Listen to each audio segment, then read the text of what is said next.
आता पाहूयात बातम्या विस्तारानं। महत्त्वाची बातमी। महाराष्ट्र सरकारची सुप्रीम कोर्टाकडून कानउघडणी करण्यात आली आहे। लाडकी बहीण योजनेला पैसे पण जमिनीच्या मोबदल्यासाठी पैसे नाहीत का? पुण्यातील 24 एकर विवादित जमिनीबाबत याचिकेवर सुनावणी झाली। जमिनीचा योग्य मोबदला मिळण्यासाठी सुप्रीम कोर्टामध्ये याचिका दाखल करण्यात आली होती आणि सरकारनं 24 एकर जमीन संरक्षण विभागाला दिली।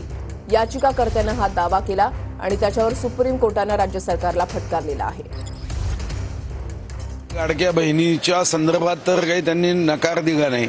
एखाद्या केसमध्ये काही पैसे देण्याच्या संदर्भात तांत्रिक कारणं असतील तर त्या तांत्रिक कारणाला माननीय कोर्टाने निर्णय दिल्यावर ते पैसे देतील, पण कान उघडणीचा प्रश्नच येऊ शकत नाही।